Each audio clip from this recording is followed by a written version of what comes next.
পারস্য উপসাগরের নীল জলরাশি আজ রক্তিম। মার্কিন সেন্ট্রাল কমান্ড সেন্টকম এক বিধ্বংসী অভিযানের খবর ঘোষণা করেছে।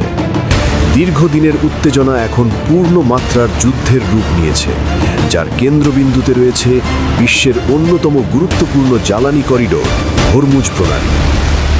ঘড়ির কাঁটা যখন গভীর রাত ছুঁই ছুঁই, ঠিক তখনই মার্কিন যুদ্ধ বিমান থেকে গর্জে উঠল ৫,০০০ পাউন্ড ওজনের বাংকার বাস্টার বোমা।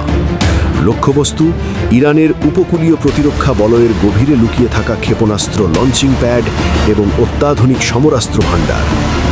মাটির নিচে কয়েক স্তর গভীরে থাকা কংক্রিটের দুর্গগুলোকেও মাটির সাথে মিশিয়ে দিয়েছে এই দানবীয় বোমাগুলো। এই ধ্বংসযজ্ঞের মাঝেই খবর এলো ইরানের এক অপূরণীয় ক্ষতির। ইসরায়েলি বিমান হামলায় প্রাণ হারিয়েছেন ইরানের জাতীয় নিরাপত্তা পরিষদের প্রধান ও প্রভাবশালী লারিজানি পরিবারের অন্যতম স্তম্ভ আলী লারিজানি। ইরানের রাজনৈতিক ও সামরিক কৌশলের মাস্টারমাইন্ড হিসেবে পরিচিত এই নেতার মৃত্যু তেহরানের জন্য এক বিশাল ধাক্কা, যা যুদ্ধের মোড় ঘুরিয়ে দিতে পারে যে কোনো সময়। হরমুজ প্রণালী দিয়ে বিশ্বের 1/5 তেল সরবরাহ হয়, যেখানে এখন বাণিজ্যিক জাহাজের বদলে ভাসছে বারুদ আর মাইন। মার্কিন হামলার জবাবে ইরান ড্রোন এবং শক্তিশালী মাইন ব্যবহার করে এই জলপথ পুরোপুরি বন্ধ করে দিয়েছে। ফলাফলে বিশ্ববাজারে তেলের দাম রকেটের গতিতে বাড়ছে আর থমকে গেছে বৈশ্বিক জ্বালানি সরবরাহ ব্যবস্থা। যুদ্ধের আঁচ শুধু ইরানেই সীমাবদ্ধ নেই। রাতের নিস্তব্ধতা ভেঙে একাধিক ভয়াবহ বিস্ফোরণে কেঁপে উঠেছে দুবাই। ইসরায়েল ও আমেরিকার সম্মিলিত সাঁড়াশি আক্রমণে মধ্যপ্রাচ্যের বাণিজ্যিক রাজধানী এখন আতঙ্কের নগরী।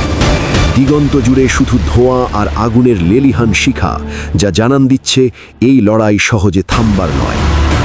এমন পরিস্থিতিতে মার্কিন প্রেসিডেন্ট ডোনাল্ড ট্রাম্প বিশ্ব নেতাদের প্রতি আহ্বান জানিয়েছেন হরমুজ প্রণালী উদ্ধারে এগিয়ে আসতে।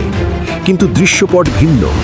ন্যাটো জোটের অনেক দেশ এবং জাপানের মতো ঘনিষ্ঠ মিত্ররা সরাসরি যুদ্ধক্ষেত্রে জাহাজ পাঠাতে অস্বীকৃতি জানিয়েছে।